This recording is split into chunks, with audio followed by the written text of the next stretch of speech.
सोनिया गांधी फिलहाल कांग्रेस के अध्यक्ष पद पर बनी रहेंगी। यानी आज सुबह अध्यक्ष पद से सोनिया गांधी के इस्तीफे की पेशकश और कांग्रेस में बदलाव की बड़ी बड़ी बातें शाम होते होते सिर्फ एक दिखावा साबित हुई एक बार फिर से। और 7 घंटे के मंथन के बाद भी कांग्रेस परिवारवाद के पंजे से बाहर नहीं निकल पाई। हालांकि इस बीच सोनिया गांधी ने यह जरूर कहा कि वो इस पूरे घटनाक्रम से बहुत आहत हैं और जो हो गया सो हो गया। क्यों आहत हैं? क्योंकि उनसे उनकी पार्टी के लोगों ने इस्तीफा मांग लिया, क्योंकि सोनिया गांधी को एक चिट्ठी के जरिए सच बता दिया गया। सोनिया गांधी को आईना दिखा दिया गया। गांधी परिवार को यह बता दिया गया कि Congress party private limited party नहीं है, लोकतांत्रिक पार्टी है। गांधी परिवार को हट जाना चाहिए। जैसे ही यह बताया सोनिया जी आहत हो गई। लेकिन क्या वाकई इस घटनाक्रम के बाद जो हो गया सो हो गया कहकर मामले की गंभीरता से छुटकारा पाया जा सकता है? नहीं, जो हो गया सो हो गया। अब यह बात नहीं चलेगी। आपको याद होगा सुशांत सिंह राजपूत की मौत के बाद देश के लोगों ने कितना गुस्सा दिखाया। वो गुस्सा यह साबित करता है कि अब यह देश परिवारवाद को, नेपोटिज्म को किसी भी कीमत पर सहने के लिए तैयार नहीं है। फिर यह परिवारवाद चाहे फिल्मों में हो, खेल की दुनिया में हो या फिर राजनीति में हो। पिछले 2 महीनों में अगर आपको एक बात समझ में आई हो देश के मूड के बारे में, तो वो ये है कि ये नया भारत परिवारवाद के खिलाफ है। ये नया भारत सेल्फ मेड नेताओं को देखना चाहता है, सेल्फ मेड एक्टर्स को देखना चाहता है, सेल्फ मेड खिलाड़ियों को देखना चाहता है। इनके जो नायक हैं वो किसी बड़े खानदान के नहीं हो सकते, वो सेल्फ मेड लोग होंगे। और इसीलिए सुशांत सिंह राजपूत के मामले में भी आपने देखा होगा कि ये पूरा के पूरा देश, फिल्म इंडस्ट्री में जो लोग परिवारवाद की वजह से टिके हुए हैं, ऐसे तमाम कलाकारों के खिलाफ इतना गुस्सा पहले इस देश ने कभी नहीं देखा। ऐसा लगता है कि देश की 135 वर्ष पुरानी कांग्रेस पार्टी को यह बात समझ में नहीं आई, वो भी तब जबकि पार्टी के अंदर ही परिवारवाद को लेकर इतना गुस्सा बढ़ रहा है। कांग्रेस ने वर्ष 1947 में देश को अंग्रेजों से तो आजाद करा लिया, लेकिन 73 वर्षों में कांग्रेस के नेता अपनी पार्टी को परिवारवाद से आजाद नहीं करा पाए। इसलिए हमें लगता है कि अब कांग्रेस के ही नेताओं को इस दिशा में खुद आगे आना होगा और परिवारवाद से कांग्रेस को मुक्त कराने के लिए एक नया स्वतंत्रता आंदोलन कांग्रेस के अंदर चलाना होगा। आज हम कांग्रेस के लिए जरूरी इसी स्वतंत्रता आंदोलन को आधार बनाकर राजनीति में परिवारवाद का विश्लेषण करेंगे, क्योंकि परिवारवाद ही इस पूरे संकट के पीछे असली जड़ है। 15 दिन पहले कांग्रेस के 23 बड़े नेताओं ने कांग्रेस अध्यक्ष सोनिया गांधी को एक चिट्ठी लिखी थी। इस चिट्ठी में कांग्रेस में ऊपर से लेकर नीचे तक बदलाव करने की मांग की गई थी। ये चिट्ठी लिखने वाले कुछ बड़े नेताओं के नाम हैं।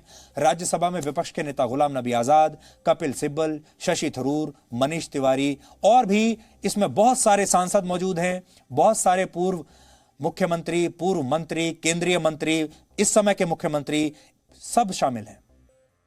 आप कांग्रेस पार्टी के 23 सबसे बड़े नेताओं के बारे में जब आप सोचेंगे, ये लिस्ट उनकी है, ये सब लोग इन्होंने इस चिट्ठी पर हस्ताक्षर किए थे।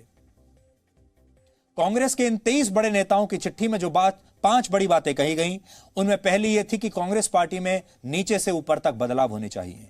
दूसरी बात थी कांग्रेस पूर्णकालिक अध्यक्ष का चुनाव करे, यानी फुल टाइम अध्यक्ष कांग्रेस का होना चाहिए और पार्टी की लीडरशिप प्रभावी तरीके से काम करे। अब यह पार्ट टाइम लीडरशिप नहीं चलेगी। अब यह नहीं चलेगा कि आज आपका मन है तो आप पार्टी के किसी दफ्तर में चले आए टहलते हुए, आज आपका मन नहीं है तो आप विदेश में छुट्टी मनाने के लिए चले गए। एक दिन आप नेता बन जाते हैं, दूसरे दिन आप टूरिस्ट बन जाते हैं। तीसरी बात यह लिखी थी कि कांग्रेस वर्किंग कमेटी के चुनाव होने चाहिए। किसी परिवार की मेहरबानी के आधार पर किसी को वर्किंग कमेटी में स्थान नहीं मिलना चाहिए। चिट्ठी में चौथी बात थी ब्लॉक स्तर पर, प्रदेश कांग्रेस कमेटी के स्तर पर और ऑल इंडिया कांग्रेस कमेटी के स्तर पर भी चुनाव कराए जाएं। पांचवी बात यह थी कि बीजेपी के खिलाफ एक नए मोर्चे का गठन किया जाए, जिसमें पूर्व कांग्रेसी नेता और ऐसी पार्टियां हों जो बीजेपी का विरोध करती हों। कुल मिलाकर इस चिट्ठी के पीछे जो लब्बो-लुबाब है वो ये है कि पार्टी के लोग, पार्टी के नेता ये चाहते थे कि इस पार्टी में लोकतांत्रिक व्यवस्था आए, लोकतंत्र हो और यह पार्टी एक खास परिवार के चुंगल से आजाद हो जाए। इसके बाद गांधी परिवार के करीबी नेताओं ने इसे पार्टी विरोधी गतिविधियां मान लिया और इन 23 नेताओं का विरोध शुरू कर दिया। दोनों तरफ से चिट्ठियां आने लगी, उधर से दूसरी चिट्ठियां आने लगी कि ये सारे लोग जो हैं ये पार्टी को कमजोर कर रहे हैं। पार्टी में विद्रोह के स्वर सुनकर जल्दबाजी में आज कांग्रेस वर्किंग कमेटी की बैठक बुलाई गई, जिसमें इस चिट्ठी के आधार पर सोनिया गांधी ने अध्यक्ष पद छोड़ने की पेशकश की। इसके बाद डॉक्टर मनमोहन सिंह और ए.के. एंटनी जैसे कांग्रेस के बड़े और वफादार नेताओं ने परिवार के वफादार नेताओं ने यह अपील की कि सोनिया गांधी को ही इस पद पर बने रहना चाहिए। ए.के. एंटनी ने उन 23 नेताओं को भी बड़ी खरी खोटी सुनाई जिन्होंने ये चिट्ठी लिखी थी, क्योंकि वो परिवार के सबसे वफादार नेताओं में माने जाते हैं। इसलिए अब दो तरह के वफादार हैं कांग्रेस पार्टी में, एक वो जो परिवार के वफादार हैं और एक वो जो पार्टी के वफादार हैं।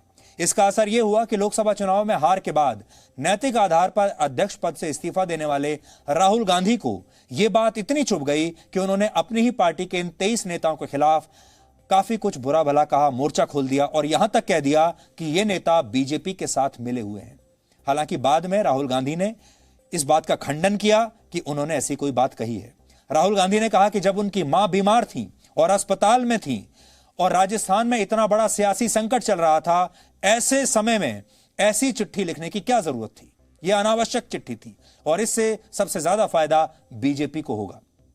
आपको याद होगा, देश में जब इंदिरा गांधी और राजीव गांधी की सरकारें हुआ करती थी, तब अगर देश में कोई भी समस्या पैदा होती थी तो उसका दोष विदेशी ताकतों पर डाल दिया जाता था। क्या कहा जाता था? इसके पीछे विदेशी ताकत है। और अब कांग्रेस पार्टी अपनी पार्टी के अंदर जो भी उसे दोष नजर आ रहा है, उसका सारा दोष बीजेपी पर डाल रही है कि बीजेपी ऐसा करवा रही है। उन्हें आत्ममंथन करना होगा और देखना होगा कि उनकी पार्टी के अंदर क्या समस्या है। इसके बाद गुलाम नबी आजाद ने बोलना शुरू किया और चिट्ठी के कुछ हिस्से पढ़ने के बाद राहुल गांधी के आरोपों से नाराज होकर अपने इस्तीफे की पेशकश की, गुलाम नबी आजाद जैसे वरिष्ठ नेता ने। इसके बाद कपिल सिब्बल का गुस्सा फूट पड़ा और उन्होंने एक ट्वीट करके अपना गुस्सा निकाला और लिखा कि हमने 30 वर्षों में कभी बीजेपी के पक्ष में कोई बयान नहीं दिया, कांग्रेस के पक्ष में सारे बड़े बड़े काम किए, फिर भी हमने बीजेपी से सांठगांठ की। इसके बाद कांग्रेस पार्टी में अफरा तफरी मच गई। ऐसा लगा जैसे विद्रोह हो जाएगा। कांग्रेस के लिए मीडिया को मैनेज करने वाले नेताओं ने सारा ठीकरा मीडिया पर फोड़ दिया और कहा कि राहुल गांधी ने ऐसा कुछ कहा नहीं, मीडिया गलत जानकारियां चला रहा है, गलत खबरें चला रहा है। और इसके बाद कपिल सिब्बल का गुस्सा कुछ शांत हुआ। फिर उन्होंने एक नया ट्वीट किया और उन्होंने कहा कि राहुल गांधी ने मुझसे व्यक्तिगत रूप से बात की है और राहुल गांधी ने उन्हें यह बताया है कि उन्होंने ऐसा कुछ नहीं कहा। इसके बाद कपिल सिब्बल ने अपना ट्वीट डिलीट कर दिया। लेकिन सिर्फ ट्वीट डिलीट हुआ है, आज जो कुछ हो चुका, मन की जो भावनाएं हैं वो डिलीट नहीं हो सकती।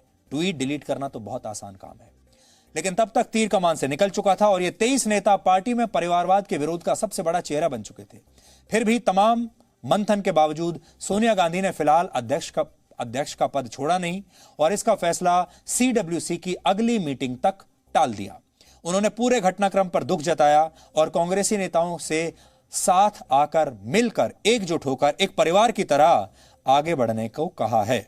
तो यह सब कुछ आज हुआ और कांग्रेस पार्टी में बड़ी अजीब सी बात है। सोनिया गांधी इस्तीफा देती हैं तो उनके बेटे अध्यक्ष बन जाते हैं राहुल गांधी, फिर राहुल गांधी इस्तीफा देते हैं तो उनकी मां वापस सोनिया गांधी अध्यक्ष बन जाती हैं। परिवार में यही सब चलता रहता है। कांग्रेस के नेताओं को यह समझना चाहिए कि कांग्रेस किसी खानदान की पार्टी नहीं है। आज हम कांग्रेस के बड़े बड़े नेताओं को कुछ बताना चाहते हैं कि कांग्रेस कोई प्राइवेट लिमिटेड कंपनी नहीं है। सुभाष चंद्र बोस जैसे नेता कांग्रेस के अध्यक्ष बने, लेकिन वो नेहरू और महात्मा गांधी के सामने टिक नहीं पाए। एक समय में जब कांग्रेस के नेता सरदार पटेल को अध्यक्ष के तौर पर देखना चाहते थे तो जवाहरलाल नेहरू को इस पद पर बैठा दिया गया, सरदार पटेल को दबा दिया गया, उन्हें अपना नाम वापस लेने के लिए मजबूर कर दिया गया। लेकिन कांग्रेस किसी परिवार की पार्टी नहीं है। भारत में लोकतंत्र है, भारत की राजनीतिक पार्टियों में भी लोकतंत्र होना ही चाहिए। लोकतंत्र में सब बराबर होते हैं। राजे रजवाड़ों का जमाना जा चुका और लोकतंत्र में सबको खुलकर अपनी बात कहने का पूरा अधिकार है, चाहे वो कांग्रेस पार्टी के ही नेता क्यों ना हो। समय आ गया है कि अब कांग्रेस पार्टी का अध्यक्ष गांधी परिवार के बाहर के व्यक्ति को बनाया जाए, जो कि कांग्रेस पार्टी के सारे नेता चाहते हैं। अब कांग्रेस के नेताओं को इस भ्रम से बाहर निकलना चाहिए कि गांधी परिवार ही कांग्रेस है और कांग्रेस ही गांधी परिवार है। कांग्रेस के इस परिवार ने अपनी पार्टी को एक प्राइवेट लिमिटेड कंपनी की तरह चलाया जरूर है, लेकिन कांग्रेस पार्टी कोई ऐसी प्राइवेट लिमिटेड कंपनी नहीं जो सदा ऐसे ही बनी रहेगी। कांग्रेस ने देश को अंग्रेजों की गुलामी से बाहर निकाला और आज कांग्रेस के नेताओं को अपनी इस मानसिक गुलामी से बाहर निकलना होगा। अगर कांग्रेस के नेता ऐसा करेंगे तो पूरा देश उनके साथ जरूर आएगा। इसलिए आज से और अभी से कांग्रेस के नेताओं को अपनी पार्टी के अंदर ही एक नए स्वतंत्रता आंदोलन की शुरुआत करनी चाहिए।